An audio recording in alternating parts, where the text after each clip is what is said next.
Assalamualaikum warahmatullahi wabarakatuh dan salam sejahtera yang berbahagia, Prof, Datuk, Doktor, tuan-tuan dan puan-puan semua yang dapat mengikuti program pada pagi ini antara pukul 10 pagi sehingga jam 12 tengah hari. Hari ini insya-Allah bersama-sama dengan penceramah jemputan kita iaitu yang berbahagia Profesor Dr. Muhammad Ikhwanuddin Abdullah, Pengarah Akuakultur di UMT. Untuk tuan-tuan dan puan-puan semua, pagi ini kita akan bersama-sama dengan Prof membincangkan, Prof akan berkongsi pengalaman, teknik, tips and trick untuk macam mana nak memastikan, mari saya tengok dia punya tajuk ni. Uh, Latihan penyelidikan dan inovasi student supervision, di mana objektif overview kita pada pagi ini adalah to achieve student graduate on time GOT as well as research excellence. Ada dua tu, GOT satu dan research excellence satu. Baiklah, tanpa melengahkan masa, saya menjemput penceramah kita iaitu yang berbahagia Profesor Dr. Ikhwanuddin untuk memulakan program pagi ini. Silakan Prof. Terima kasih Puan Suhaiti. Assalamualaikum warahmatullahi wabarakatuh and a very good morning to all. Yang pertama sekali, first of all, I would like to take this opportunity to thanks Pusat Pembangunan Bakat UMT, pengarahnya Dr. Shah dan Puan Suhaiti dan semua rakan-rakan di Pusat Pembangunan Bakat for inviting me to give this talk on student supervisions. Alhamdulillah, rakan-rakan semua, I think most of us are academic here. I do see some students also joining us today. Welcome. Thank you very much for joining this sharing. So I will be basically share some of my experience in student supervisions. Just to give you a little bit of my background, I actually become academicians since 2008, somewhere in 2008. I think it was in March in 2008 when I joined UMT. I previously was a fishery officer with the fishery department for 16 years, almost 16 years as a fishery officer with the fishery department.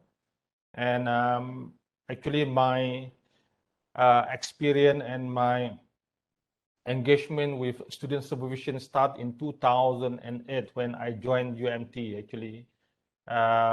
Basically now probably about 15 years, 16 years now of myself with UMT. So today I will love to share with you all some of my experience of student supervisions, especially with regard to achieve a GOT, a graduate on time, and of course a research excellence from the student research project.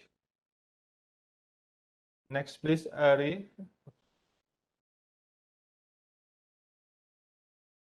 A bit on some of the backgrounds. I think most of us, basically, when we talk about student supervisions, and of course, there are students also attending this talk. I think one of our requirement is to get the quality students. So the basic requirement of all supervisor, the proposed supervisor, is to have a quality postgraduate student. So what happened is that the university had basically set a minimum requirement. If you see into the UMT postgraduate student rules and regulations, there are certain requirement required actually.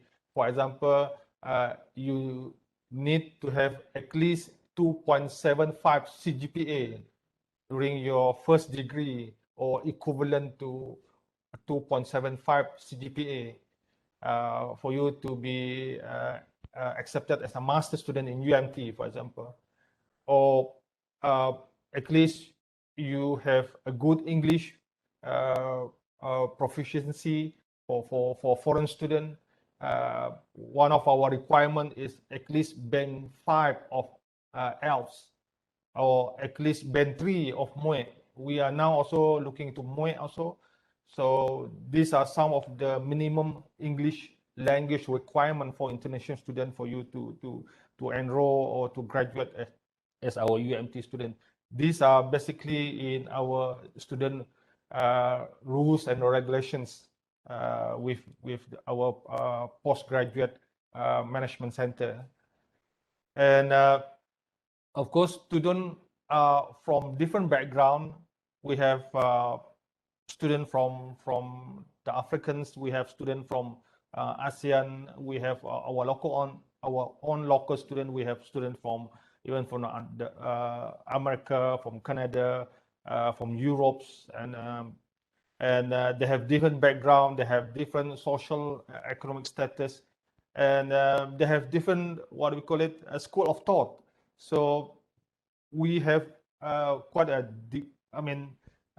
students are very diverse in their background, and these are some of the challenges for supervisors actually to carry out supervisions, especially related to our traditional supervisor student process for supervisions. Next, read. And of course, supervision require professional commitment. I think one of the requirement is that if you have students, supervisor need to be almost full time to do the supervision process, and this is because students and supervisor relationship basically involve multi-layer of relationships. So not only relate to the academic, but basically relate to the personal welfare of the students and so forth. I will basically elaborate a bit more on this part later on as we go along. And postgraduate students are not just as production of knowledge. Actually, we are not basically, produce a knowledgeable student, or what we call it, an excellent student, but we basically are developing a new scholar in a specific professional. I used to inform my student saying that if I'm basically in the field of, for example, most of my work are in crab, for example, crab breeding, crab reproductive biology, and so forth. So student that graduate from me should be a bit more advanced than what I have. Should be so student basically we should be more advanced than from the supervisor. Student should be more. Your field is basically as far as possible should be not similar to what your supervisor is doing now presently. So because we are basically trying to develop a new scholar among students, so students should have a new frontier in new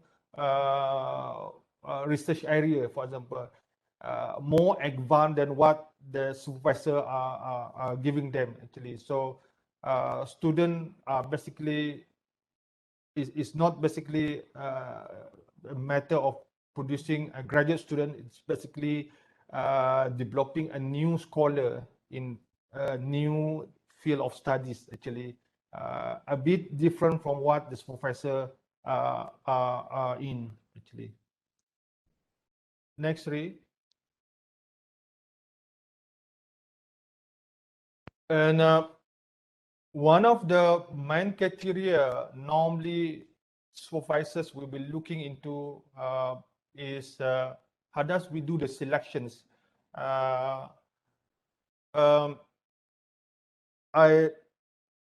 came in 2008 in UMT. Then I did basically ask around senior professors and senior academicians about what are the criteria in selecting a good students. There's a lot of tips been given to me actually. Some I noticed that some supervisor basically very particular in choosing students. For example, some would like to have only male students. Some other will like to have only female students. So there are basically gender preferences between supervisors. For me, I basically just accept male or female students. The reason behind that is that some supervisor that I know will love to take only male, because female student they feel that the graduate on time seem to be a bit low as compared to males. Some have that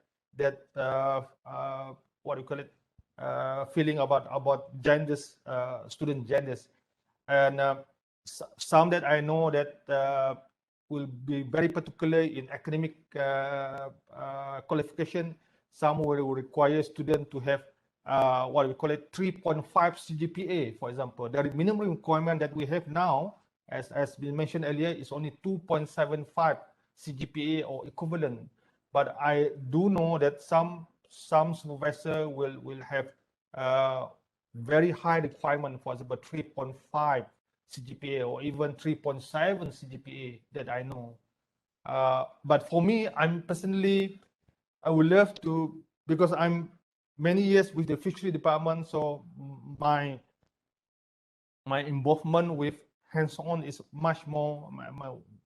My experience for many years with the fishery department, basically what I'm looking into is that students that have hands-on experience. So CGPA is not my actual focus in selecting students. Actually, if you have 2.8, 2.6 and so forth, I will basically will enroll you as my students.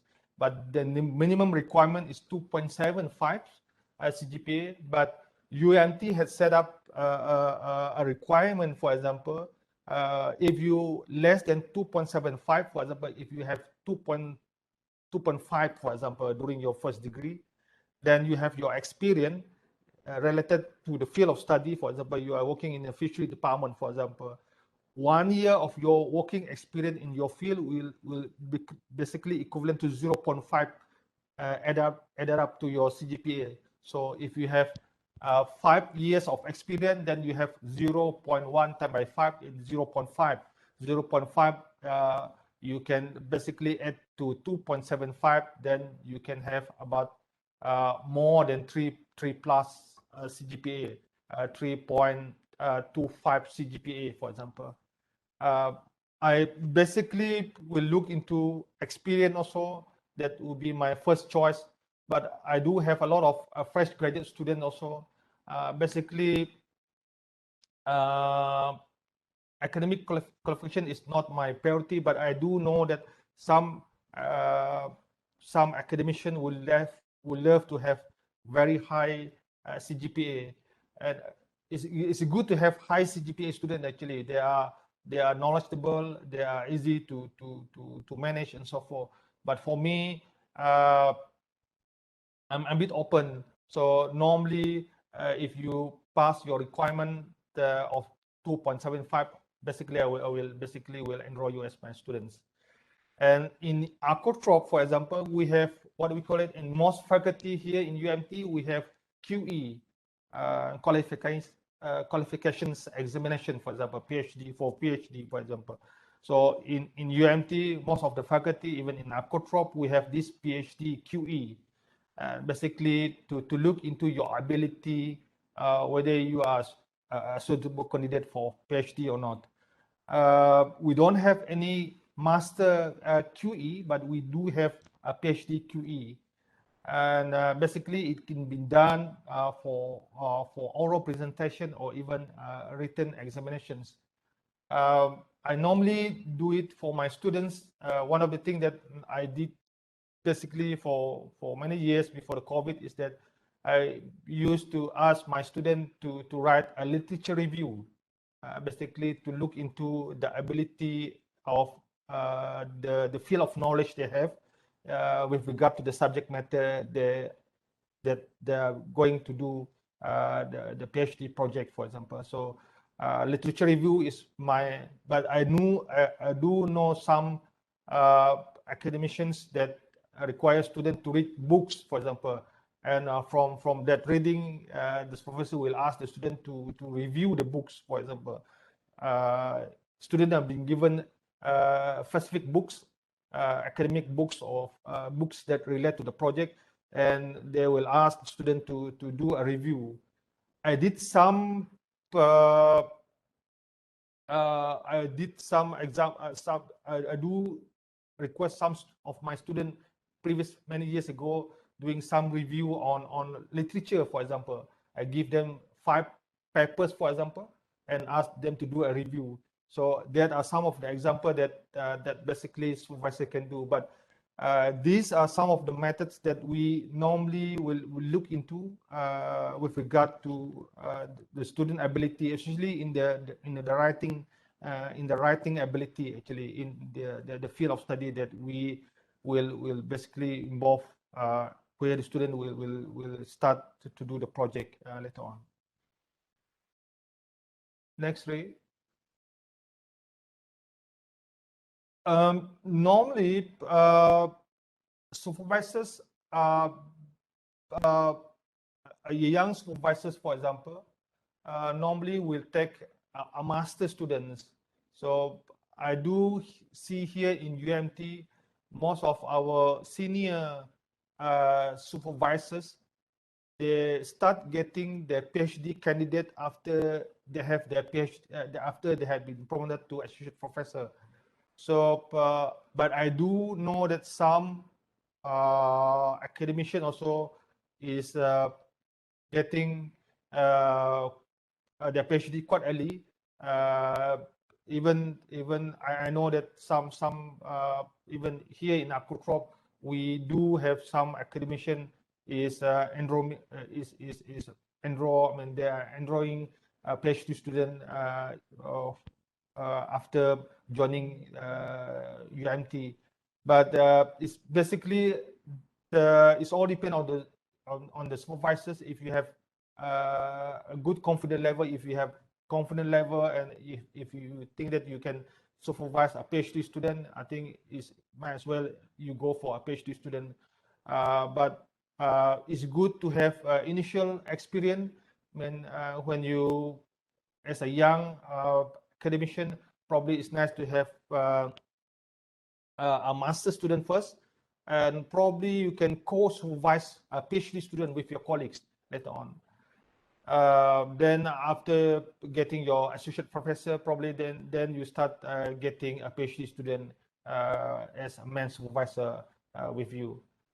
And most experienced supervisor will basically work with a junior academician. So it's nice for senior or experienced supervisor to work with a junior academician. So basically, you can guide the junior academicians or a junior lecturer how to handle a student, basically a PhD student, for example. And some new student, on the other hand, will prefer more senior professor that I know. Especially those students, what we call it, experienced student that have even working for many years, or what we call it, they have been working with that particular field of studies or experience in research. Normally, this type of students, this background of student, basically they will look into senior professors. Okay. And in UMT, one of the requirement is to have at least, we don't have any minimum requirement actually for a master student.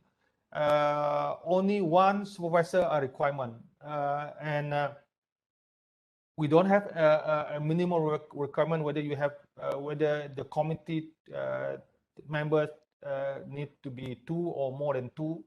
But I know that some supervisor are also singly and solely supervised by himself, a master student.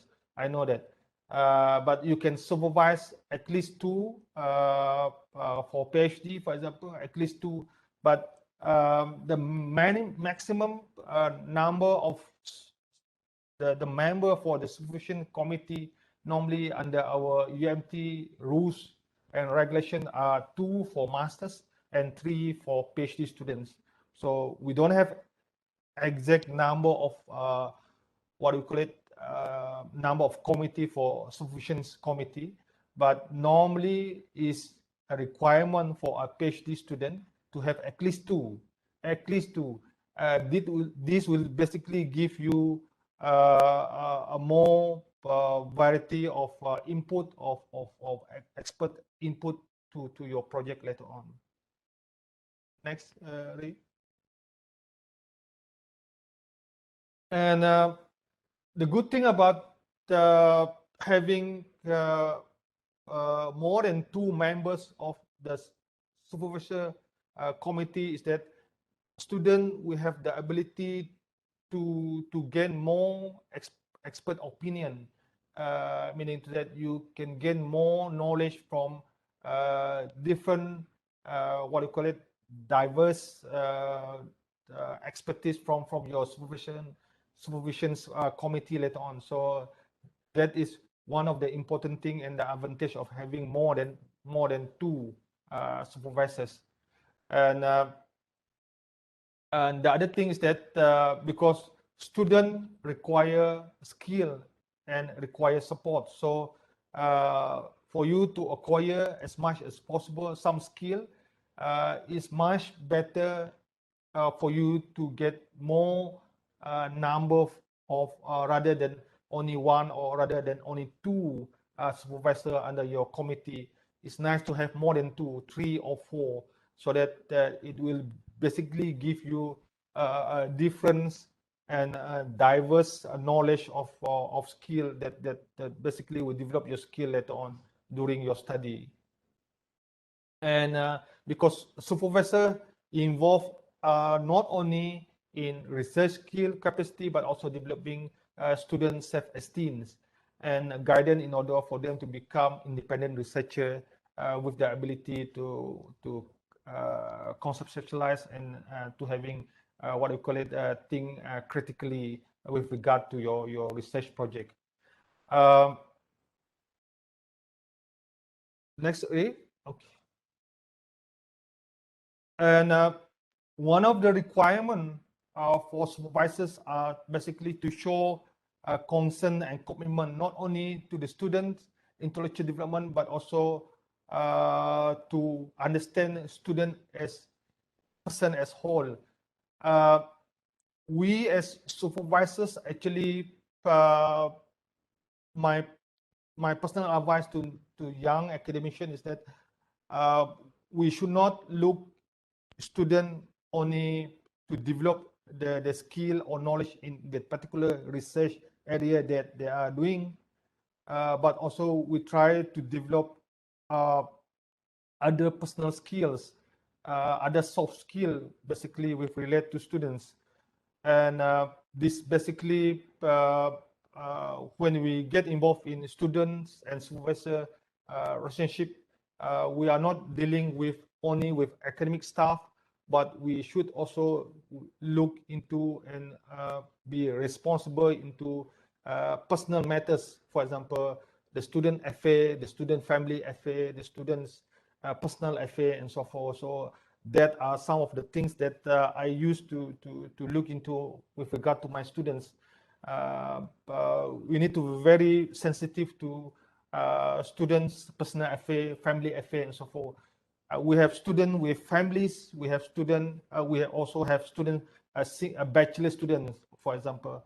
But we will be more sensitive. I think we should be more sensitive for students that have families, have children, and have their family with them.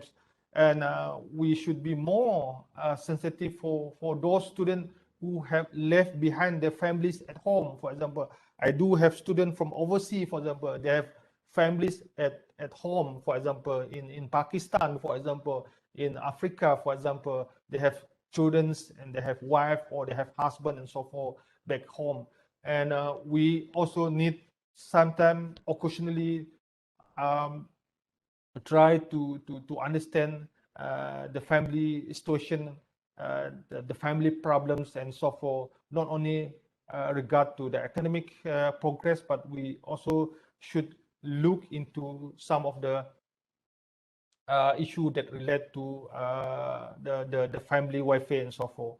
So this understanding will enable supervisor to assist students to maintain the balance actually, as it often the demand of non-academic nature that will influence the successful completion of a degree. I know I have a field student that basically quit halfway. I have a field master student because they have family issues and so forth. They have issues with the family. They have issue. They have problem with their parents and so forth, because they have to take care of their parents and so forth. They quit because they need to be at the parents. I have students also have issue with the spouse, for example. They have this spouse issue with the husband, with their wife, and so forth. Some had basically quit and so forth. So these are some of the issues that I think supervisor need to be aware, and for student actually as much as possible try to also to talk with your supervisors if you have any family issues, if you have any, so that both supervisors and students basically will hence will try to solve some of these issues, and later on it basically will very much the main factor that basically conform or that basically will ensure student GOT or student even completion of the study. So this is very important for students and supervisors to work on. Next, please.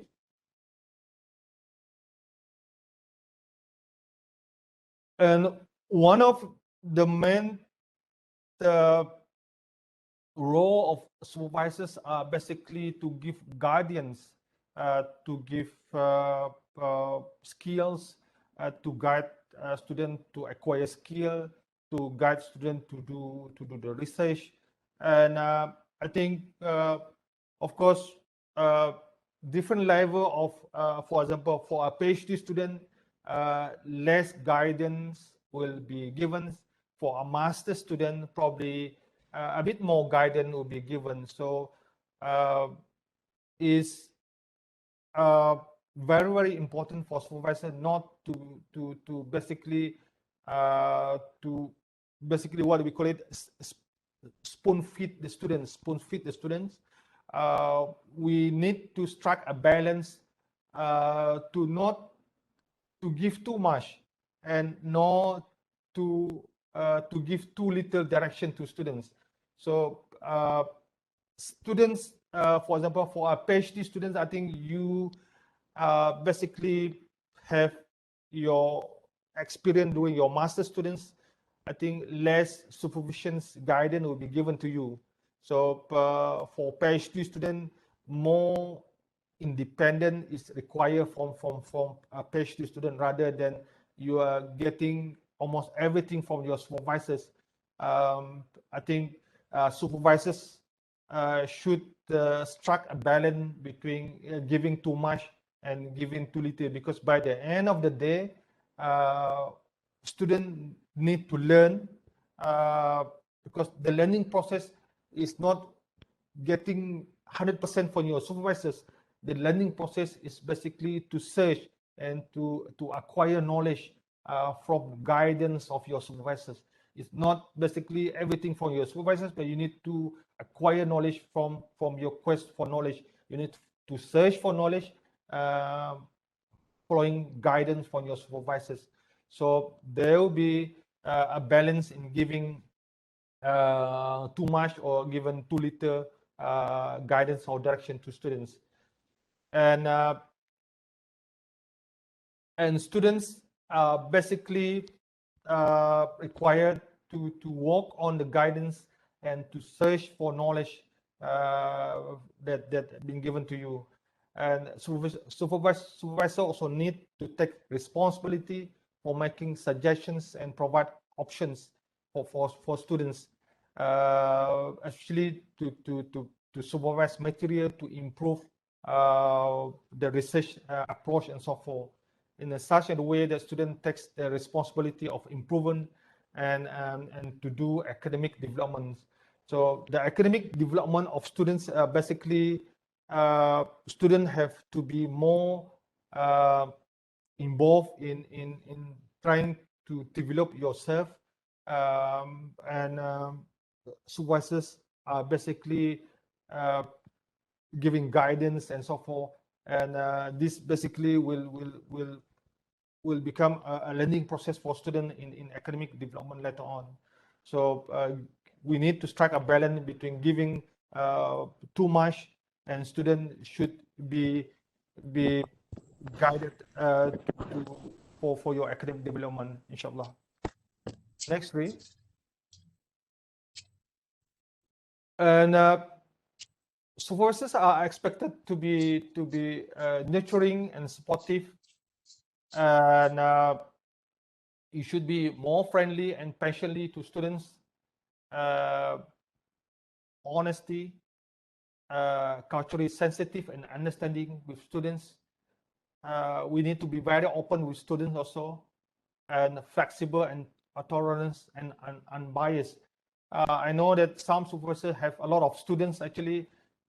Some students will feel that why this particular student are very close with supervisors, why I'm being left behind. So my personal advice to new academicians is that try to not to become unbiased to students, especially for those supervisors that have a lot of students. So to try to be very fair and be very, very fair to all students without, of course, we like parents also, I mean, sometimes we prefer to one child of us, for example, we have a lot of students, for example, I have a lot of students, for example, more than 10 students at one time, for example. Sometimes we are more preferring to that particular student because they are very hardworking, they are very very good student, they are knowledgeable student, and they're very easy to work with. Some students are very, what do you call it, sometimes we left them behind for because they didn't actively involve in us and so forth. So as far as possible, try to be not to show any unbiased to any students. So that basically will create a good environment between students and supervisors later on. So we need to treat students as friends actually, because student will be your peer. I used to tell my students, so one day that you be my peer, you be my colleague. One day I have a lot of colleagues now in Akuakultur. Dr. Kuwai Ho is one of my students previously, is now my colleague. Dr. Fahazahan is my student previously, also my colleague. Dr. Wan Nadia, also my previous student, is also my colleague in UMT. Dr. Azra now is also one of our lecturer in UMT, also my colleague. So basically I have about 4 students now, basically become academician in UMT. I have student also become postdoc and so forth. So student will be your colleague. They will become your peer. And that's why you need to be very friendly with students. And students are basically one of your colleagues and your peer in future, in very, very near future, inshallah. Next, Ray. And with regard uh, to supervise students, one of the criteria that we are also looking into is that as academician, you need to be intellectual. I mean, student will look into what we call it on knowledgeable academicians. I think one of the criteria that most students will look into is that supervisor have many projects, for example. So one of the thing that I used to do is try to apply as many as possible research grants so that I have a lot of projects with me. And one of the advantage of having a lot of research projects is that you can attract students to come to you, and you can basically to show that students that you have the ability to run the projects, and you have also the financial ability to carry out the project with students. So the other thing is that you need to be knowledgeable in the methodology that you have. Student will normally will look into whether what is the expertise of this particular supervisors, for example. So so methodological approach is one of the aspect that a supervisor need to improve, because student will be looking into which supervisors, which academician have more technical technically knowledge in the field and so forth. And of course, pastoral character is one of the very important element in supervision's work of teacher, that involve giving helps, giving advice on personal matters, not only on related to academics, but as supervisors, you are also required to give personal advice to students in any way, if they are in needs, if they are in problems in their personal life or personal issues and so forth. So you need to learn some techniques, or to learn some methods of to become counselor, to become what you call it, advisor to your student, basically with relate to personal matters. Okay. Next, please. And one of the key, very important issues that I used to share with my junior academician is that you need to have very good relationship with your students. Student at the same side also, you need to create good relationship with your supervisor. You never, for example, you never quarrel with your supervisor. Supervisor should not engage in any agreement with your students. Student should not involve in any agreement with your supervisor. When you have agreement, when you have quarrel, I think that's basically all with your study. Actually, you need, if you have quarrel with your supervisor, you have misunderstanding with your supervisor, you need to correct it as soon as possible. You need to bring it back to a good relationship with your supervisor. If not, if you can't do that, I think better as well as you I think try to appoint new supervisor, try to get new supervisor. If not, and for supervisor, actually, if you have quarrel with your student, I think it's a must for me. My advice is that for you to get the student to get a new supervisor, I think you need to withdraw yourself as a supervision committee and let the student choose their own supervisor. I think that is for the betterment of the students and for the betterment of the research project that students are doing. So it's very important to have a good relationship with your supervisors. It's very important for supervisors to have a very good relationship with students. That are the most key importance with regard to GOT or research excellence later on. Next, I would like to share 11 practices of effective supervisor. Basically, some of it had been discussed and been highlighted just now. So one will be ensure that partnership are right for a project. For example, if you want to do a research on disease, for example, that here Dr. Iwan is our research officer. He just graduated from UPM actually.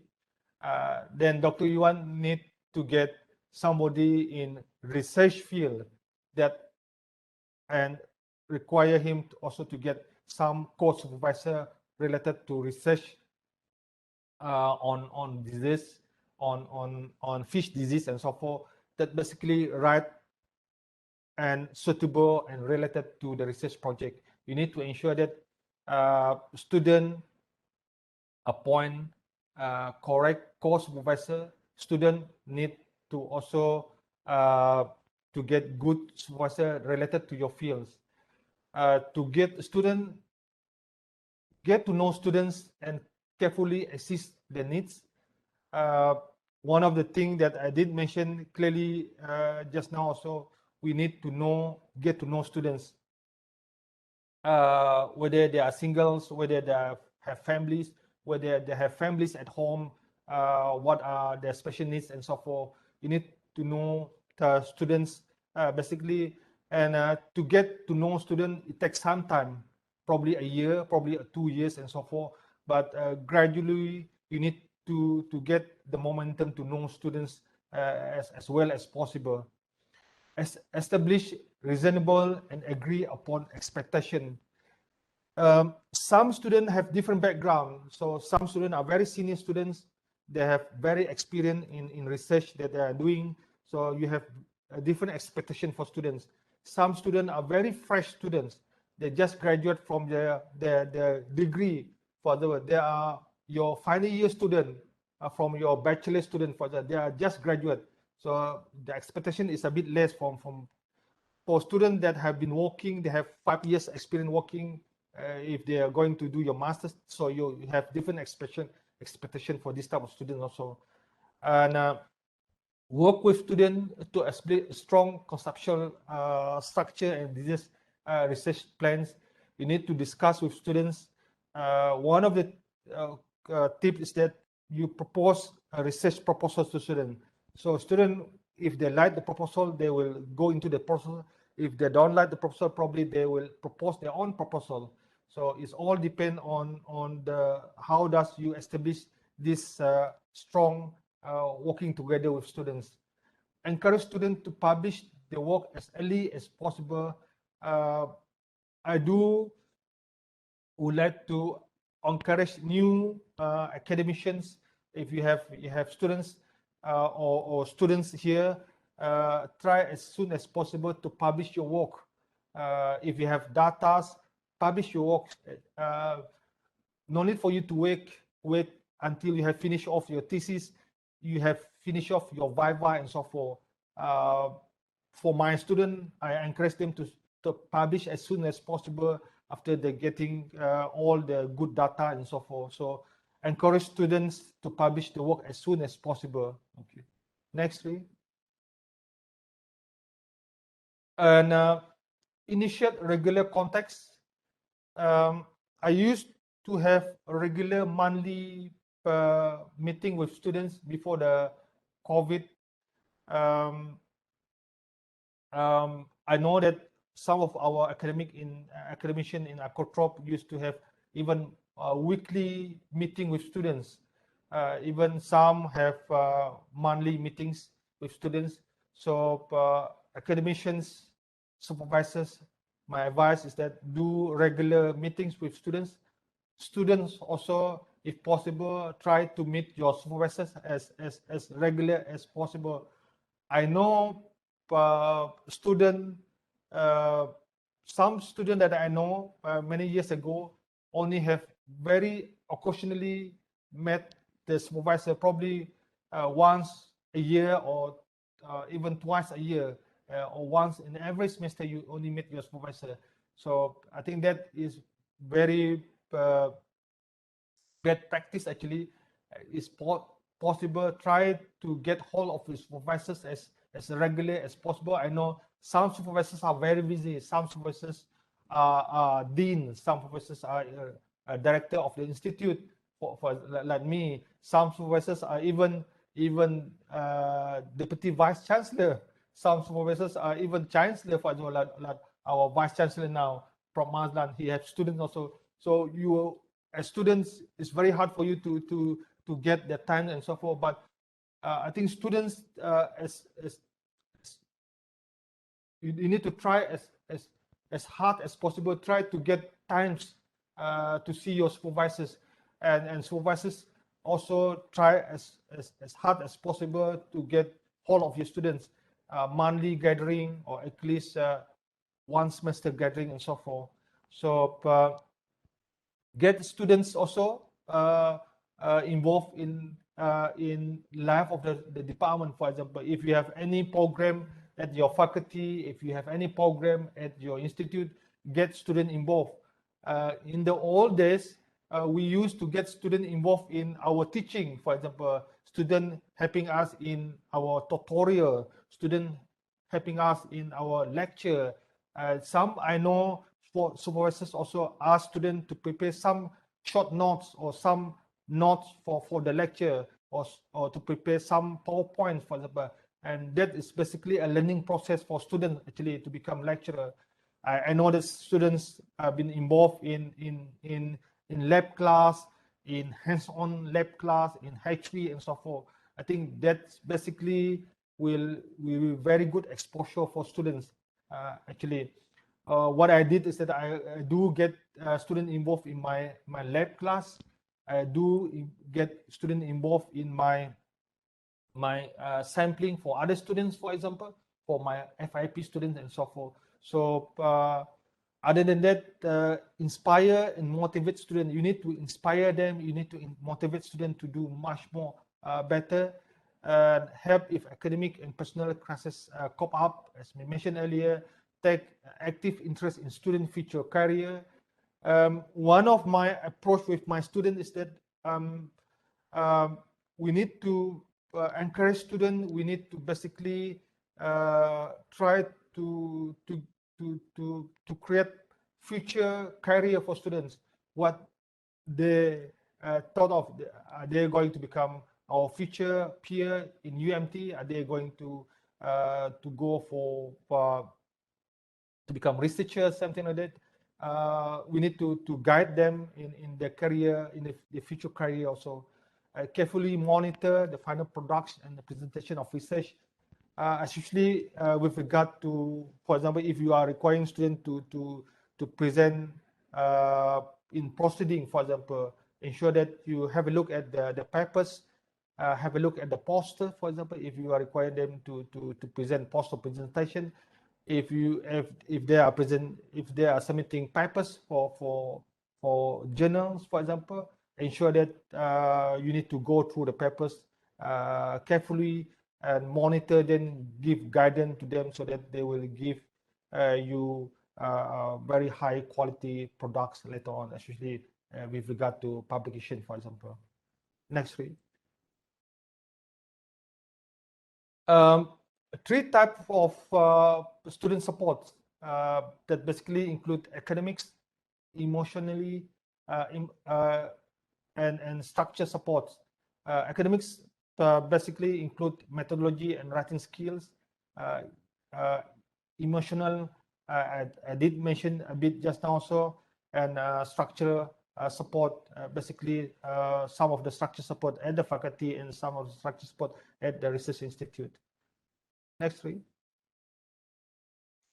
These are some of the academic support that you can basically give to students that includes learning process related to knowledge and skill with students. Some students have what we call it lacking in skill. For example, if students are lacking in skill, so is the responsibility of you as a supervisor to ensure that student gain that skill. For example, if student wanted to do histology, for example, to do histology work, student have no experience in doing histology. So what you need to do is that to ensure that student can go to the histology lab. If introduce them to the science officer that involved in the histology lab, or you can assign student to science officer or research officer or even lecturer or academician that particular expert in that particular field. For example, student lacking of molecular knowledge in genetic, for example, you can ask student to go to a molecular lab or to do further work at the molecular level, or to do attachment, so that they have that skill and that they can acquire that skill. So is the responsibility of supervisor actually to ensure that students have acquire certain skill, certain knowledge with regard to the study. For example, if students are very poor in statistics, for example, is the responsibility of student also to ask the supervisors to inquire from the supervisor, saying that I do like to get some knowledge on statistics. So supervisor will have to assign and student to some academician that basically good in statistics, for example, so that student acquire this skill later on to carry out the study, to carry out their projects. And a framework of supervising students and supporting them on 5 levels actually. One will be functionals and culturing students in the field of studies, critical thinkings, emancipate students, and quality relationship with the students. Next, three. These are the levels. Functional level requires students to progress rationally through tasks associated with research. You can basically assign students to do certain tasks, for example, to do some tasks that require the research skill to be upgraded. For example, if they are very poor in genetic, for example, then you give them tasks so that they can go, so that they can acquire that skill in specific lab. For example, you assign them to the labs and so forth. Then encouraging students, encourage them to become the expert in that particular field later on. For example, if you are in the field of genetics, then you try to encourage students to become in that particular field. If you are in breeding field, for example, in fish breeding, for example, like my students, for example, encourage them so that they can work in hatchery and so forth to do breedings. Level 3 is basically a critical thinking that basically require supervisor to give guidance so that student can do more critical thinking, less spoon feeding, guide student to do so that student can do more independent works through critical thinkings. And students are emancipated as they reflect on the works and reframes their thought with the support of supervisors and as mentors. So that is the 4th level. And quality relationship, students develop a quality relationship within the process of research and supervisions, and that basically will become motivate and inspire. And this level is where students and supervisor relationship have reached a teamwork. So you need to have a very quality relationship with your students. Students need to have quality relationship with your supervisors. and that will create a very good teamwork later on, inshallah. Next, please. And for academic support, any research report requires sound academic writings. One of the requirements of a PhD or a master's student is to acquire the writing skill. That is without no doubt that all students need to acquire that writing skill. If you don't have experience in writing academic report, I think you need to do it as fast as possible. What I did is that for students that have less writing skill, my approach is basically will ask students to do some short writing or proceeding papers or even poster presentation so that they acquire that writing skill, or even ask students to do initial communication papers, for example, or short communication papers, basically before they can go for the actual PhD or master's thesis writing later on. So that are some of the practice that I normally do. Proceeding paper or even review paper. A good example here that I'm giving you is one is from one of my students. This is Akila. Akila is my PhD student. She is will be graduating very soon. He had submitted her thesis with me, waiting for the actual viva actually very soon. One of his assignment that I gave her is to do a review paper, and he did it successfully. This paper was published in a Q1 paper journal actually that he did. Another one with Hidil also. I did request him to do a review paper before he did his his thesis review. This review paper is in Q2 of aquaculture research. Hidil is also submitting his PhD, and hopefully, inshallah, by this semester he will hopefully will complete his write up very soon. And one of the important thing about student is that student are basically with different backgrounds, and I think in academic writing we have also student non-first language English, non-English speaking student like myself and like most of us. So one of the challenges is that we need to do more practice in writing and so forth, so that we are more fluent with our English. So I basically have a few English speaking students. So most of these students basically will help my other students. I have one Sharif, for example, a student from the state, from USA. I have one student, David, also from Canada.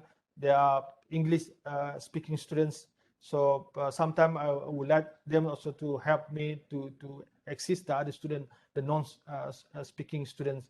So for non-first language English speaking student, I think you need to learn, you need to practice more in your academic writing skill. Okay, one of is to do proceeding paper, review paper, and so forth. Next, please. And students are basically, you don't expect your supervisor to do everything for you. Actually, students, supervisor are basically guidance to students, and supervisor also, as been mentioned earlier, not to provide too much and also not to provide too little. Try to strike a balance between giving too many and too little. Actually, supervisor should not be a proofreader to check spelling, to check grammars, to check any syntax and so forth. with regard to student write-up and so forth. Students are basically provide guidance to provide the expert knowledge on the papers. So supervisors are basically to provide guidance, not to go into detailed proof reading on the manuscript. For example, if you are related to manuscript submissions, and students also, you don't expect everything from your supervisors, including to check spelling, including grammar and so forth. I think one of the requirements for students is that before you submit any manuscript, for example, to your supervisor, please ensure that you have your manuscript check spelling, grammar, and so forth. You can do it. There's a lot of software in internet. You can ask your other colleagues. Respect your supervisor. You don't provide manuscript that have yet to go through spelling and grammar correction and so forth. Don't expect your supervisor to do spellings, grammars, syntax, and so forth with regard to your manuscript. Your supervisor are basically to advise you on the academic aspect of your manuscript. So I hope that students that basically will create a good relationship with supervisors and students and supervisors later on. And one of the outcome will be very good for students.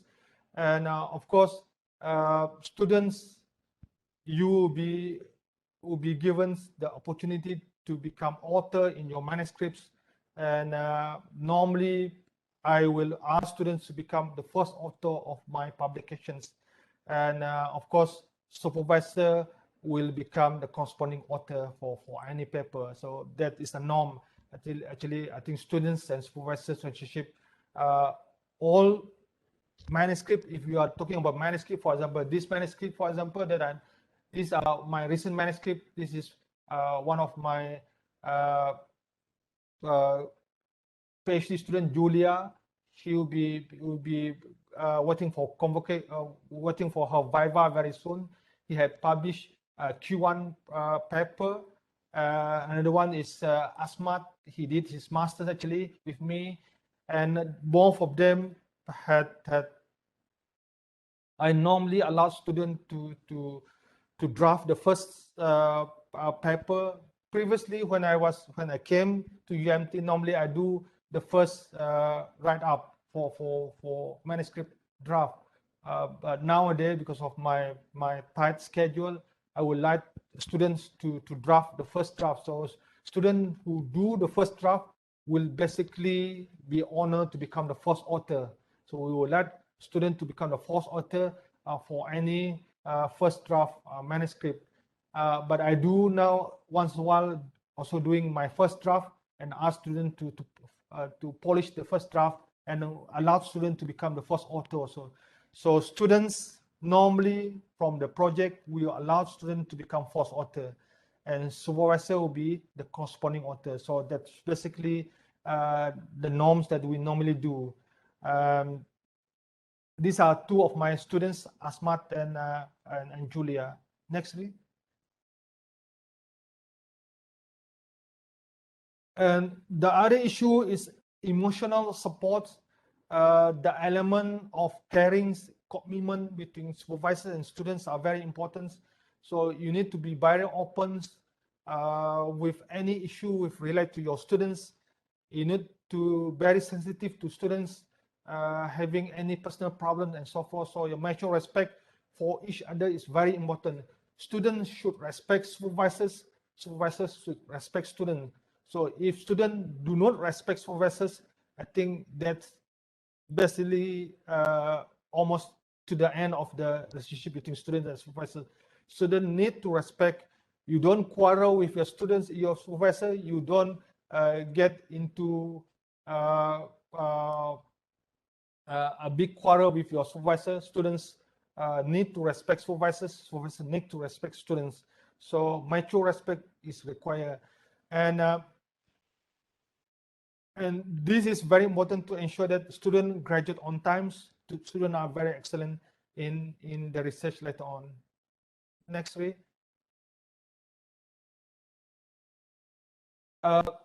Structures support, get your student involved in the faculty program or the research institute program, get student involved in funding, for example, if you want to apply for a new project, for example, even though your student are having a research project that you have with you, if you want to have a new research project, get the student involved in applying for the research project, and get student proofread the research proposal, get student involved in trying to develop the methodology for the new research grant that you are applying.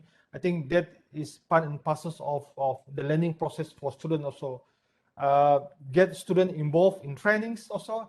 If you have your faculty trainings, get student to become the tutor, get student involved in giving the knowledge to the trainees, for example. Get student involved in specific research methodology training, for example, and that basically will become a learning process to students. Not only the sharing the knowledge, also student can also improve the knowledge in the particular fields. Network and opportunity. If you have any MOA, you have any MOU activity with regard to your collaborator overseas, supervisors are also encouraged to get your student involved. Get student involved in your projects, in your MOA and MOU, and attend and present at postgraduate seminars and conference. Here in Akuakultur, we encourage students to get involved, and it's compulsory for all students in Akuakultur here to get involved in our semesters postgraduate seminar, for example. Every student need to get involved in seminars, and encourage students to go for conference. This basically to create the confidence level, give exposure to students to present the works and so forth, and give students the opportunity to meet the future peer. Student can meet the mentors, or student can meet the other peer or the other colleague within the same field the students are in. So other than that, encourage research support group among students. Form a group within students groups so that they can basically support themselves, share within students. And I do it with my group, my students. I have my student groups actually create research WhatsApp group, for example, for students, so that they can communicate with each other. And some students, some senior students, probably you can assign to new students. I know in Japan, for example, I know a professor in Japan where they have this senior student will helping the junior students. Junior student will look upon the senior student for helps and so forth. And that basically when the senior student graduated, then the junior student becomes senior, and the cycle will go on. So I think that will create a good flow of students group within your students later on, inshallah.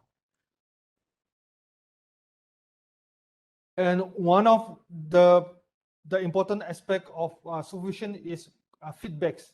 One of the elements in supervision, students and supervisors relationship is communication. You need to have very good communication with students. Nowadays, we can go with online supervisions under our new regulation now. The MOA, the MQA now given permission for us to supervise students abroad. For example, if you have students from China, for example, you can ask them to register online. They can do the work in China, for example, with other universities, for example, and you can appoint co-supervisor in China to do the supervision in China, for example, and that basically will basically become online supervisions. It's nice to have face-to-face supervisions. We hope this pandemic COVID-19 will be a bit reduced. We pray that the pandemic will be over very, very soon, so that we can have face-to-face supervisions.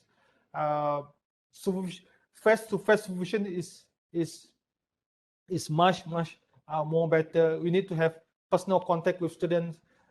Online supervision is a bit because it's basically online.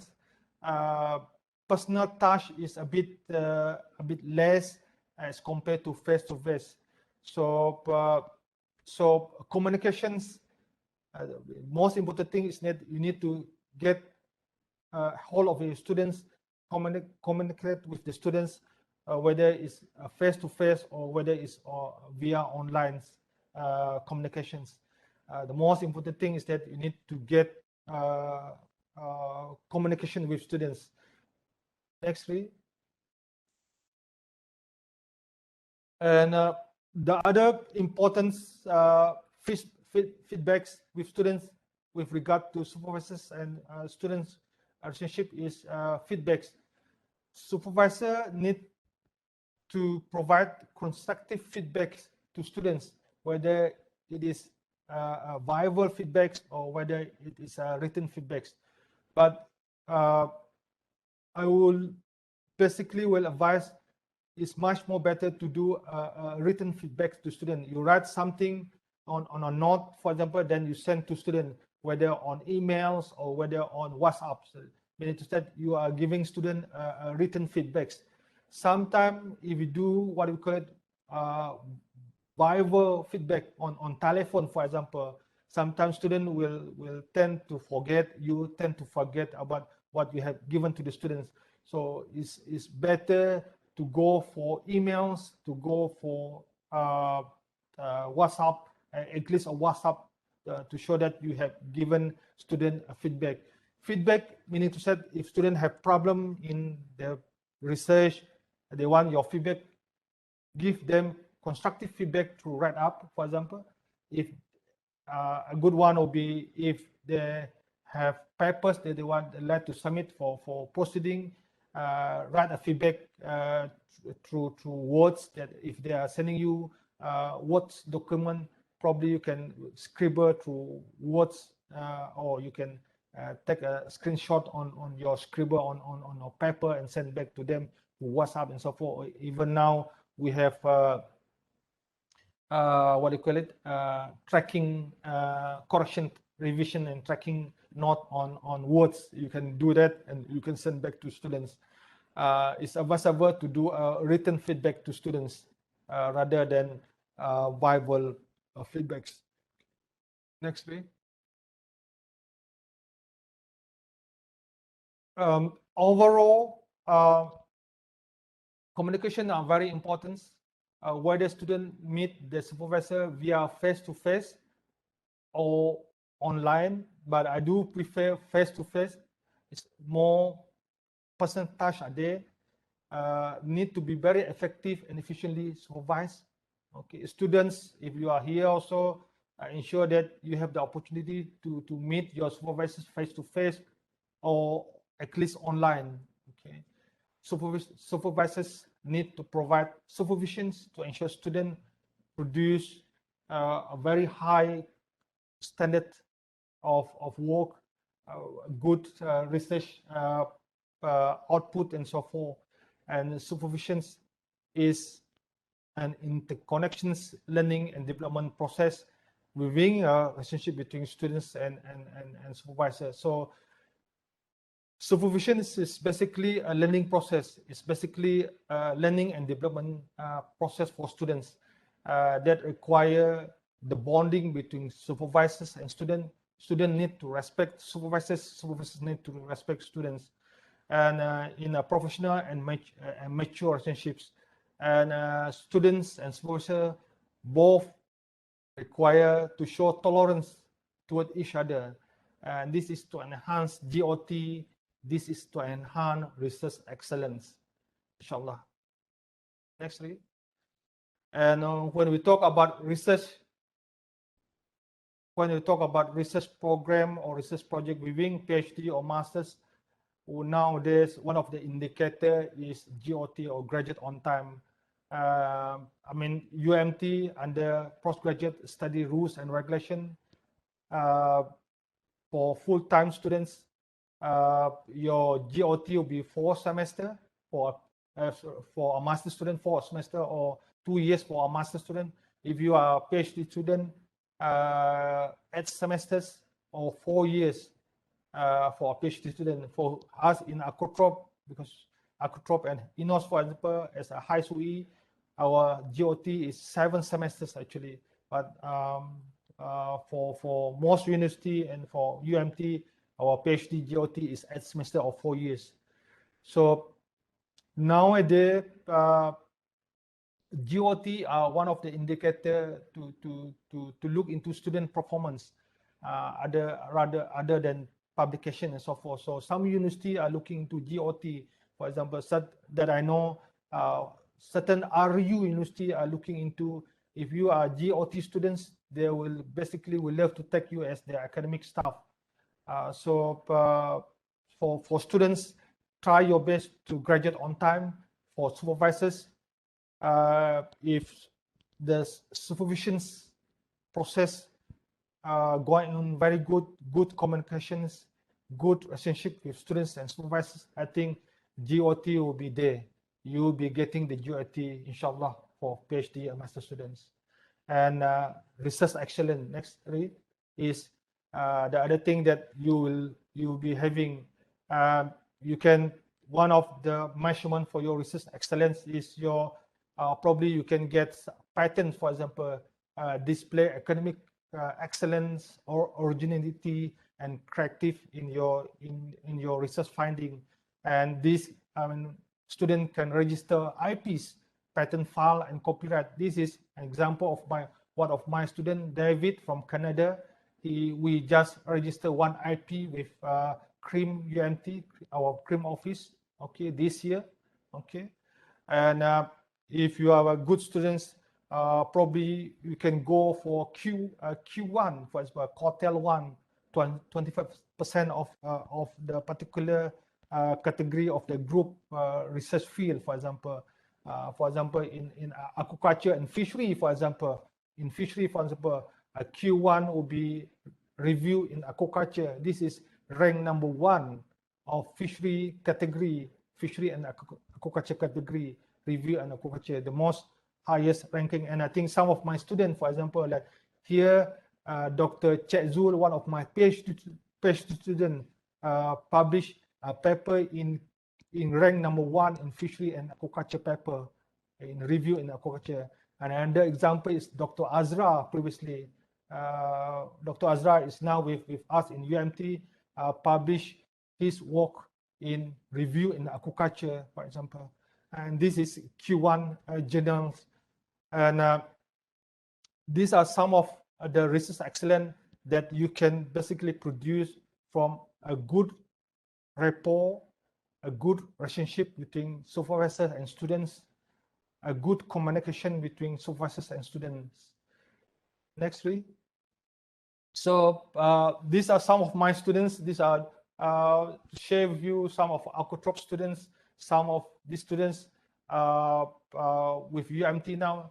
Dr. Azra, young academician with our lecturer with UMT.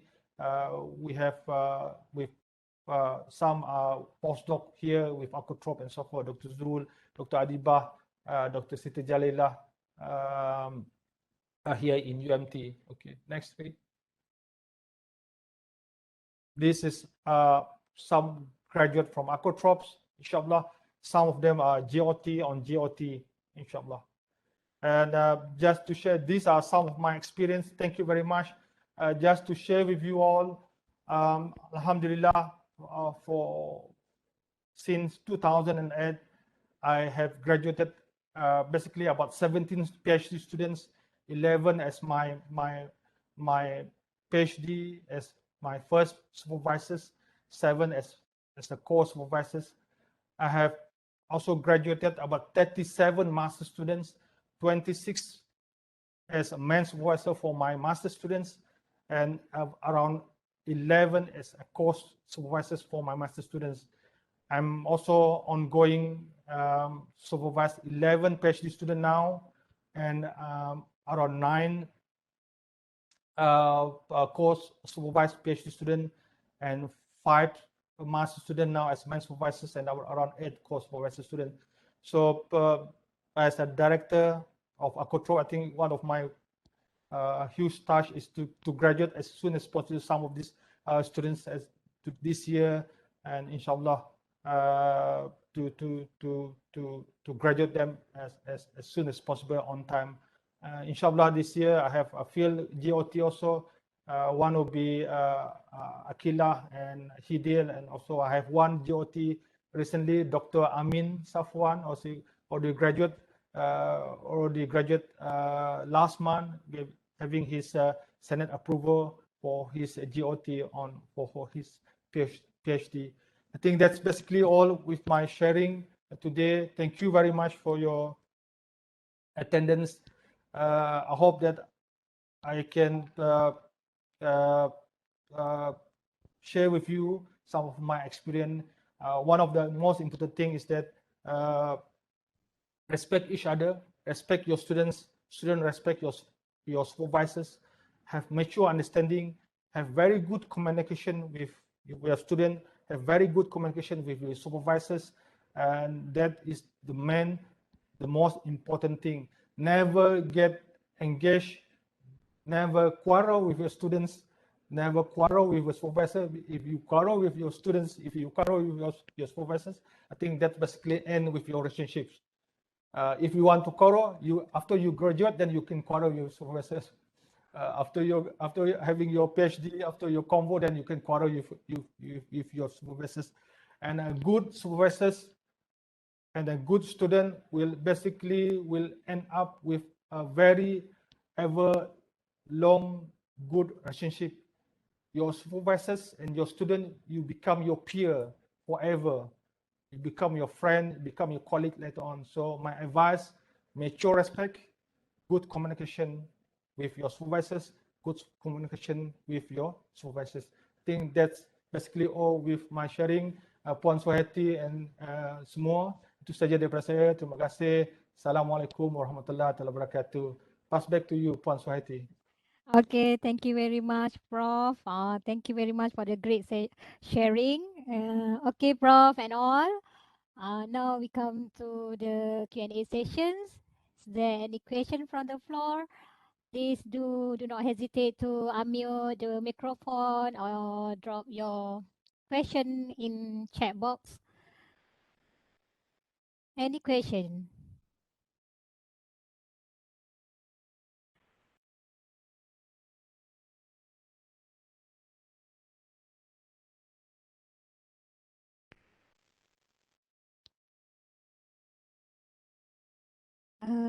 So the question come from. Okay, so one question. Please, okay. Salam, Prof. Waalaikumsalam. Okay. Just like to ask some opinion on student supervision. May I know, Prof, how do you monitor the progress of your students? Thank you, Prof. Thank you, Prof. Dam. Okay. Before COVID, we used to have monthly gathering. Actually, I used to have a monthly gathering. I have one so-called prefect, so the ketua kelas biasanya. I have one prefect because I have quite a lot of number of students, about almost 20 students at one particular times. So normally I will appoint one student as a class prefect. For example, he will help me to organize a monthly gathering. So in the monthly gathering, normally student will basically just give me some progress on the monthly doings and some of the monthly report on what they have been doing for the last month. So I do also the next one that normally I did is that to do for what I call it sampling trips. So I did some sampling trip for one student if one student having one sampling trip. So I will bring a field student with me to help the students. So during that sampling trip, normally I will ask what is the progress of that group of students. For example, if for example one sampling trip to stew for one particular PhD student, I will bring for example 5 or 6 students with me to help that students. And during that trips, I will ask students what are their progress and so forth, and that will give me more time to be much closer to the students during each sampling trip. That also during hatchery work and during lab works. For example, if student require my assistant at the hatchery, for example, one student, so normally I will not go alone. I will bring 4 or 5 students with me to the hatchery to help the students. So that basically will give me the opportunity to see the student much more closer and to ask the student what progress they're in and what problem they're facing. No Thank you, problem. Prof. Okay. If you don't mind me asking one more question, so IT, is that okay? Okay, okay, Prof, please. Prof, what kind of the support or opportunities that you think will mostly motivate your students? Thank you. Support and opportunity. I think one of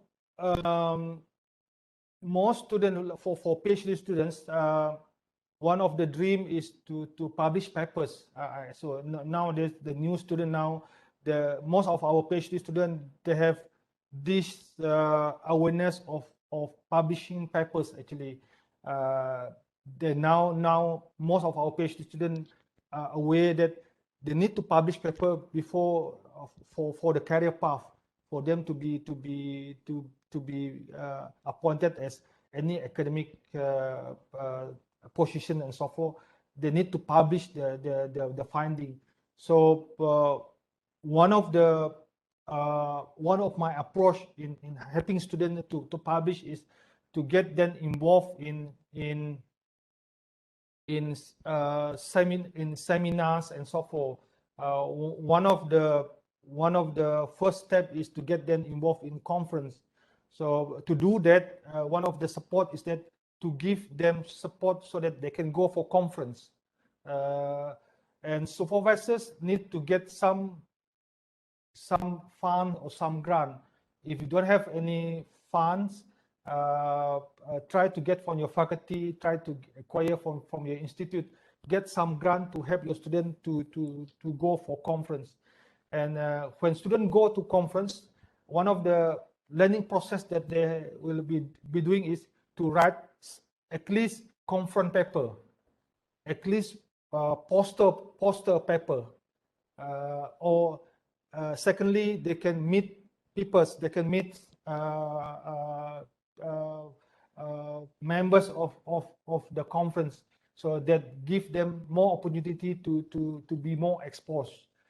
And some of the other support thing on right up is that we need to provide courses and training for students also. I think that what we have in Akuakultur and most of the faculty, we have this literature or paper write-up conference or courses and so forth, training courses.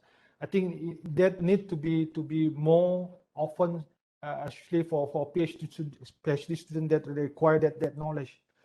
And other than that, I think students require some specific skill.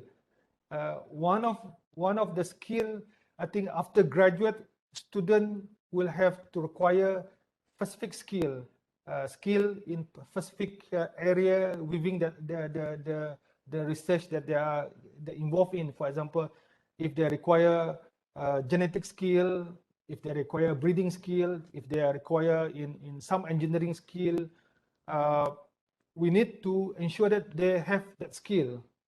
We need to ensure that they can acquire that skill, and to do that, we need to get some grants. So one of the support thing that I normally did is to acquire some grant, and I do like to apply for as much as possible some grant, so that within the grant I can support my student to go for specific training, for students to go for conference and so forth to upgrade the skill.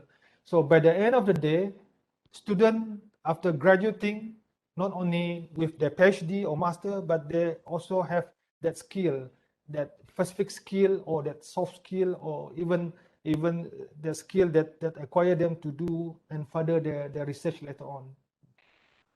I hope that answer your problem. Thank you, Prof. Okay, thank you, Prof. Lam. Okay, Prof. Ikhwan, there's a questions in the chat box. Assalamualaikum, Prof. How best to decline requests for supervision if we think we already have many students? It's a good question, actually. Yeah, it's a good question. I do have the same dilemma also. Um, uh, Sometimes students wanted you to become their supervisors, for example. But one of the approach is that you can offer them you as a co-supervisor for students. For example, you can, for example, I do have some email asking me to become their supervisors. What I did is that I will offer them to another colleague of mine, and that I can become a co-supervisor for the students. That would be one of the good offer that I think you should also. I mean, you can do. You can request your proposed student to appoint your colleague. Then you can become the co-supervisor. The other way to do it is also saying that you can introduce them to your senior, for example, your senior professor, for example, or other for example your student, for example, your previous student who are also as good as you, for example, and you try to convince the student that the proposed supervisor that you propose to the student are much more better than you, your senior or your colleague and so forth, and you can offer them you as yourself as a co-supervisor to the students. I think that would be much more. I know that dilemma with supervisors, if you have too many students wanted to become your supervisor, for example, some supervisor, some academician would like to have only 5 students, for example, or 10 students, for example. More than 10, it's very hard for you to handle the students because of your academic commitment, because of your you have lectures and so forth, you have your administrative commitment, you have other posts and so forth. So you have very limited, you have ceiling for students. So one of the way is you can propose other supervisor for student, and at least, or you can propose yourself as a co-supervisor for society. Okay. Okay, Prof. There's another question from chat box. Thank you, Prof, for such a beneficial sharing. I just wondering towards what extent should we involve with student personal affairs? I do agree to certain extent. I think we need to be very mature with some personal issue. To certain extent, we need to be very careful. That's why you need to be very careful with certain personal issue. But we need also to be very sensitive to some personal issues. Also, and try to advise students, try to become counselor to students with regard to some personal issue. But yeah, I do agree that we need to have some line that we need to draw a line. We should not cross that line. We need to draw a line that we cannot go into certain extent of some personal issue. I know I did have experience with some of my students having personal issue with related to the husband, with the wife, and so forth. And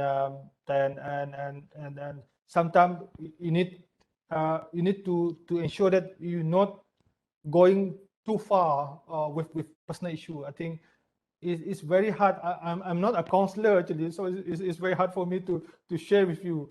But if you have any personal issue with students and you would like to seek further professional advice, probably you can go to our counselor. UMT, we have counselor actually in UMT.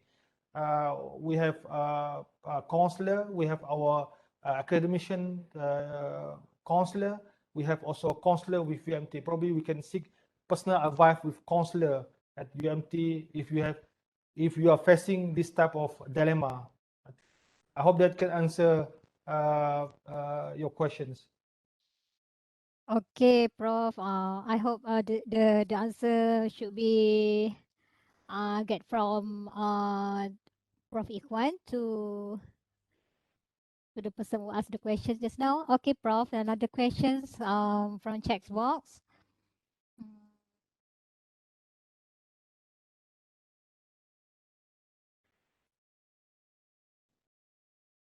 Okay, Prof. This is question from Dr. Siti Falinda. How can we manage to publish and GOT on time? Because publication will take at least 1 to 2 years for good journal. Thanks. Okay. So thank you, Doctor, for the questions.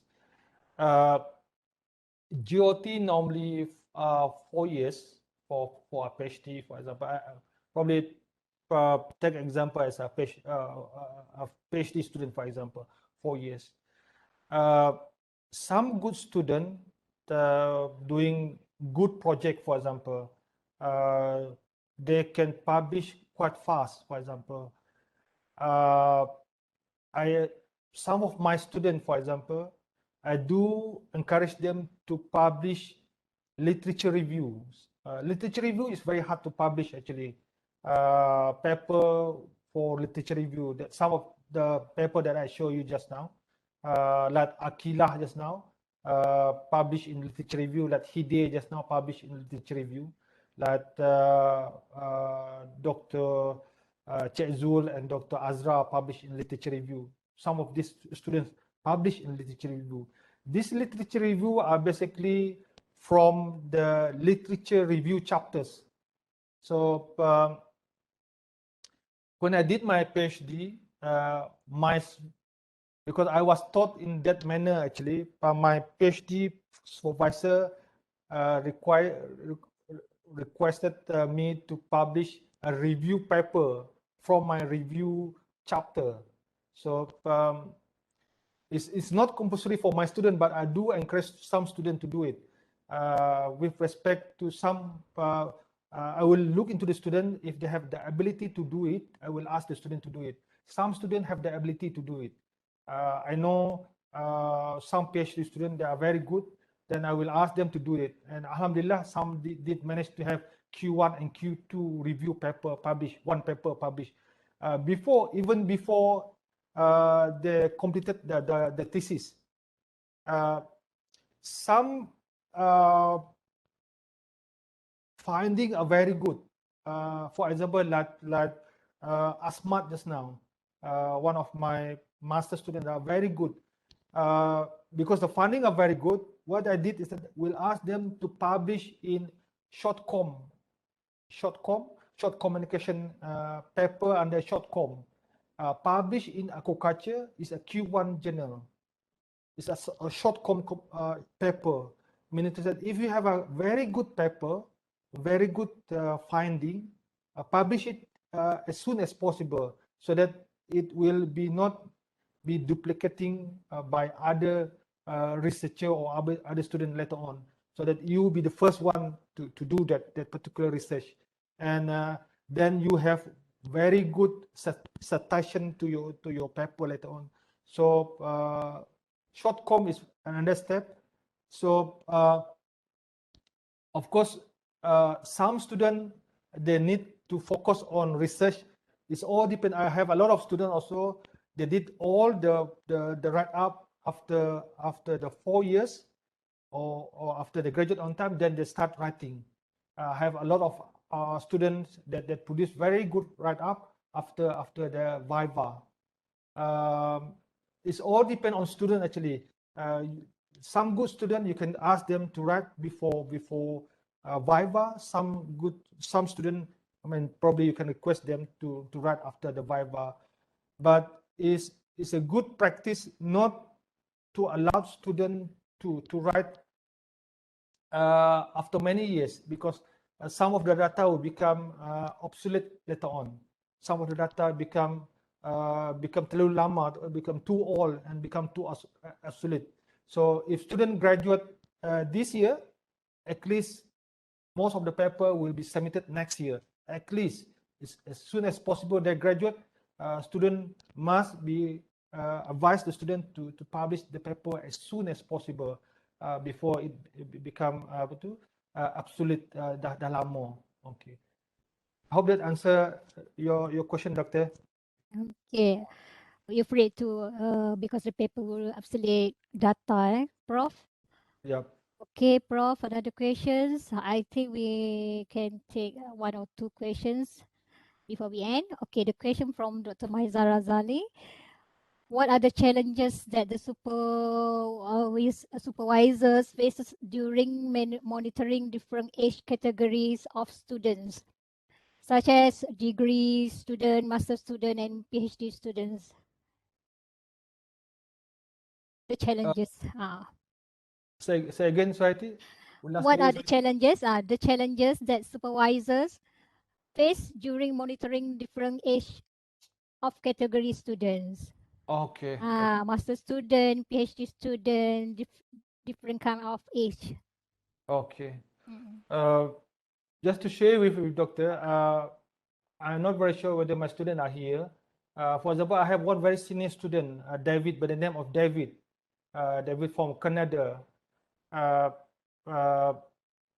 David, I'm not very sure the age now. I think when he registered, David is almost 60 years old. Okay, dah pension dah. Pension. 60 ya, Prof. 60 years old. 60 Yeah, oh. yeah. But he is a very senior consultant. He had been doing consultant work for many years, traveling all around the world doing consultancy. I'm learning from him actually as my senior, his expertise and so forth. But we do respect each other. So for a senior student, you need to respect them as your senior in terms of age. You need to respect them as an individual. Then of course, students need to respect you as supervisors. And one of the approach is that you need to give advice to students on academic matters and so forth, on research matters and so forth. And of course, we have a lot of age students. For example, some junior students just graduate, they are very young. Some students are very senior than you, and even some students are even more, have very huge experience than you. For example, one of the important things is that you need to have good communications, have mature respect with each other, and try to respect each other, and try to students and supervisor supposed to respect each other, and try to what we call it, communicate with students. The age barrier is one of the issues, I think, if you have senior students than you. But most of the time, I see here in UMT, most of your students are quite young than you. So that is quite a straightforward. But if you have a senior student, then you need to have more engagements and with the students, communicate with them more frequent, and mature respect is one of the important things. Okay, Prof. One last question, I think, from Encik Zulaffi. Prof, how do you balance between personal or family and professional life? You have in total 38 master students and 11 PhD students. So that's a question from Encik Zul. Terima kasih Zul for the Prof, question. Yeah. student is his personal life actually. Yeah, Okay. I also wonder to know. Okay.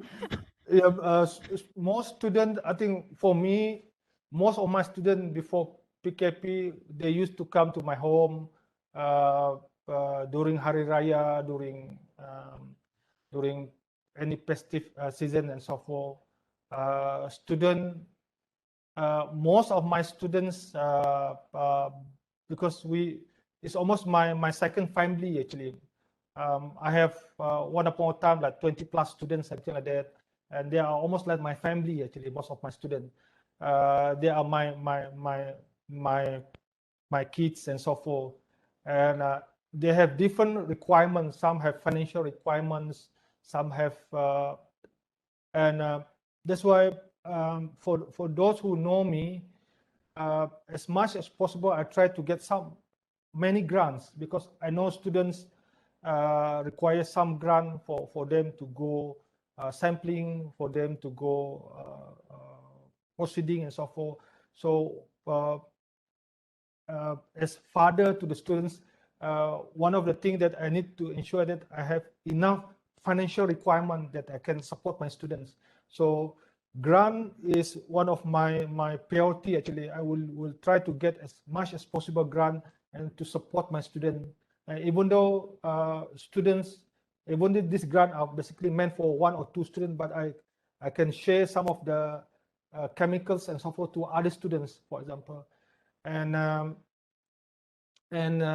it's actually very hard to manage student because you are in what we call it, in mature.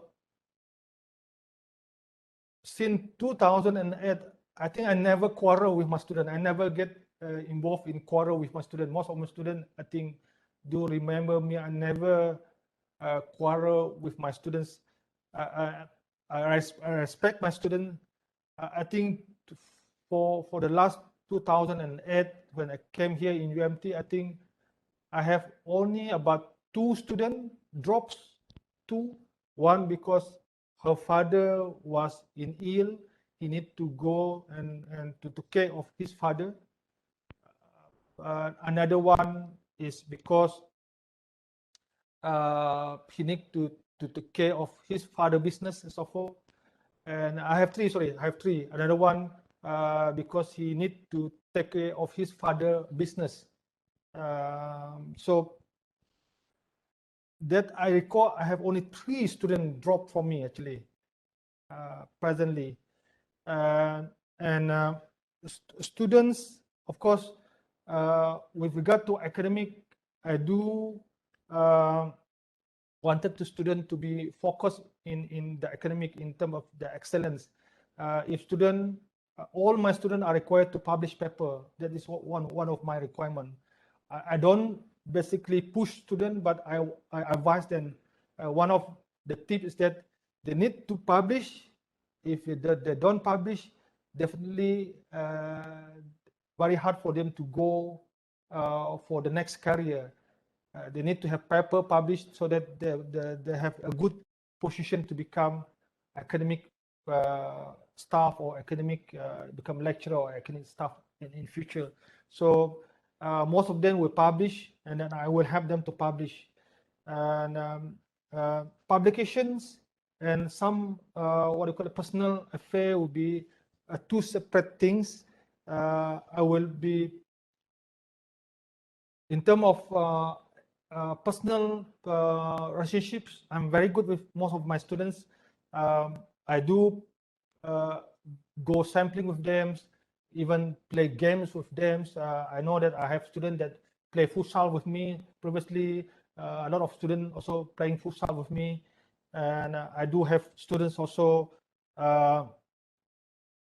used to come weekend ke rumah, datang ujung minggu dan sebagainya. I mean, some of them saying that it's very hard for me to meet them and so forth. Some of them came to homes, and I think on certain occasion, saya betul Zul, some student dah jadi begitu close. They are become too close to me, and I'm become part of my family also. Some of the students that I do because they are I have quite a lot of students also in one particular time. So for all young academician, I think try your best to get good relationship with students, but try to draw a line between academic and personal.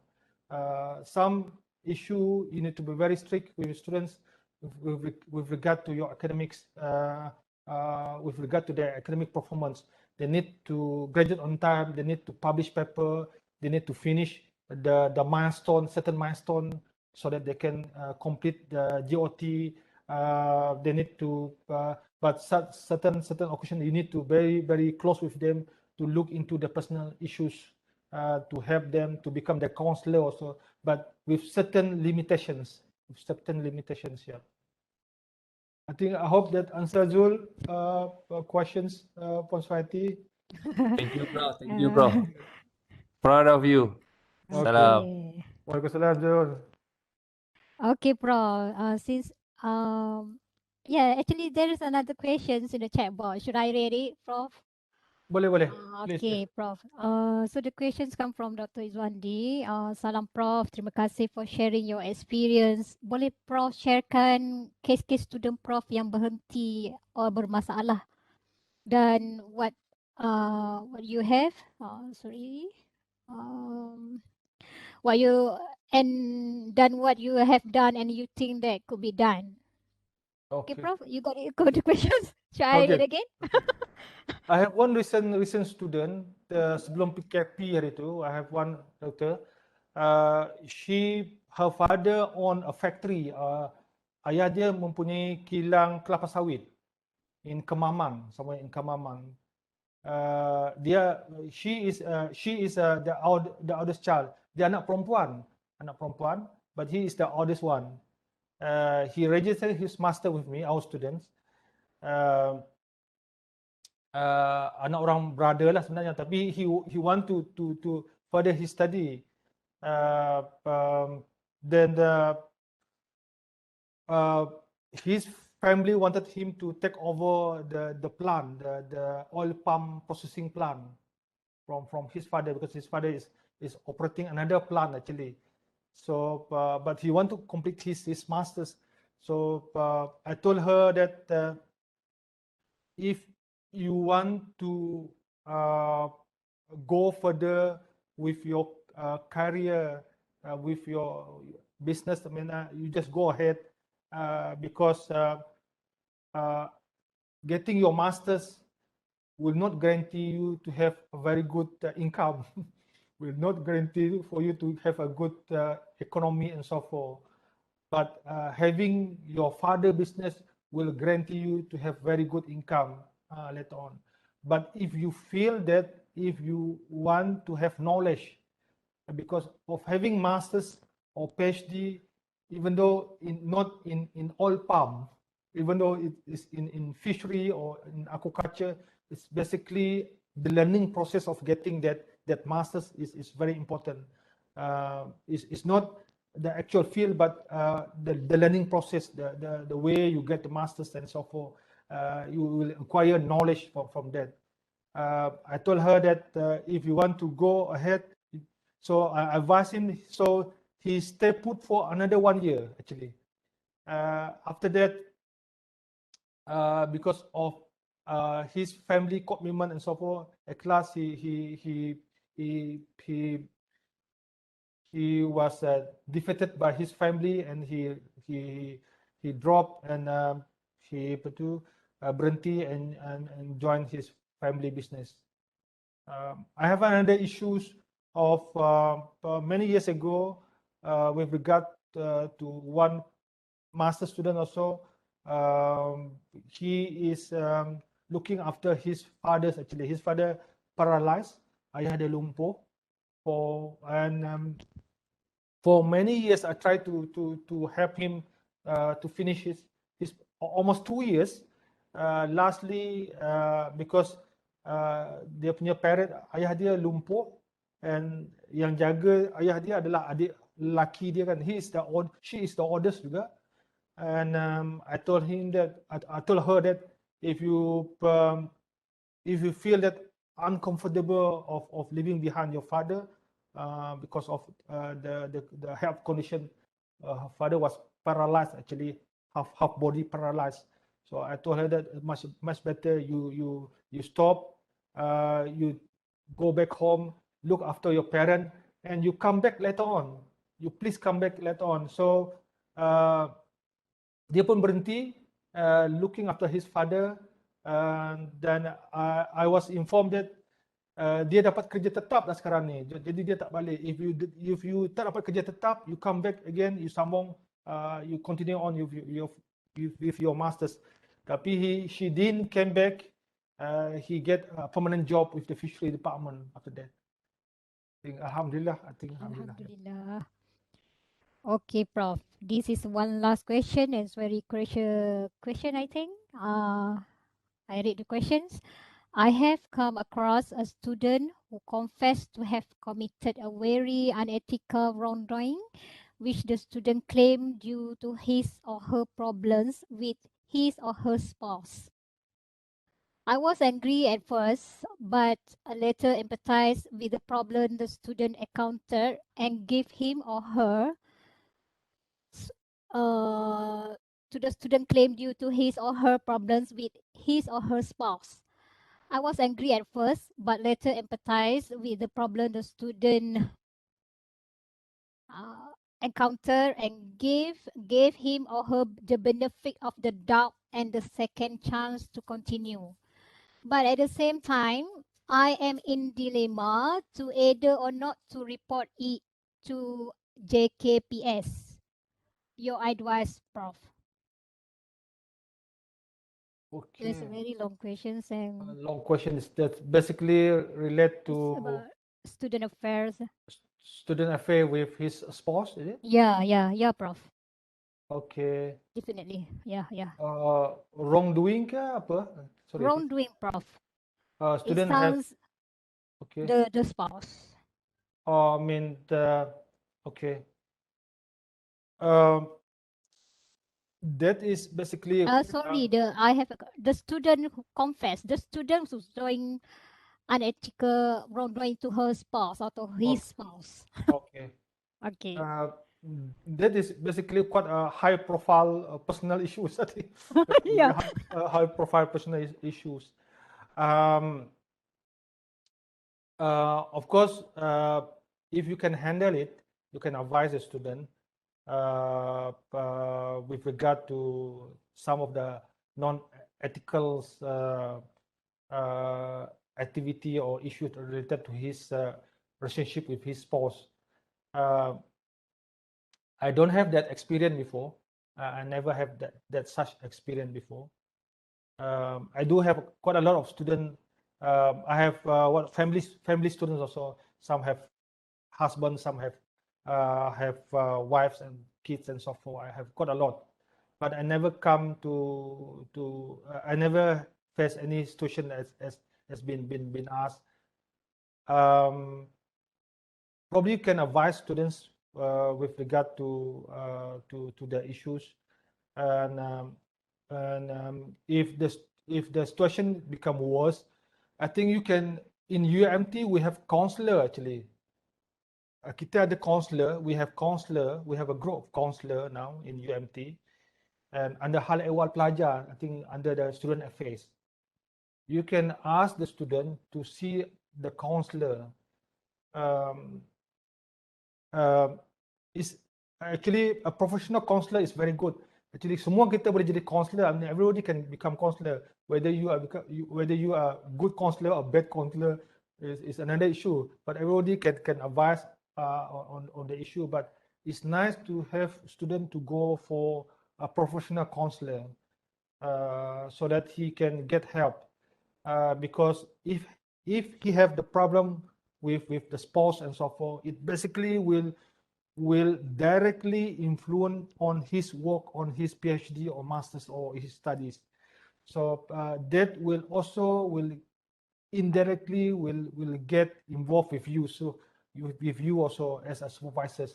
So student need to be you need to fix the issue with students or ask the student to go to counselor to get professional help, then it should be hope that the issue can solve. Then after that, you can basically can follow up with students, and you yourself also can also get help from counselor. Ask counselor how does I can help the student in this particular issues with regard to issues with sports and so forth. I think that is my personal advice. I think getting professional advice will be one of the right move, I think. Yeah. Okay, Prof. For answering all the questions. Now finally we come to the end of our session, Prof, this morning. And once again, I like to say thank you to Prof. Dr. Ikhwanuddin Abdullah for the great sharings today, for the very informative and very interesting talk today, and to all of you, the audience out there, for the participation. Hopefully, this talk will be beneficial for everybody. And with that, I would like to end this talk with wabillahi taufiq wa hidayah. Assalamualaikum warahmatullahi wabarakatuh.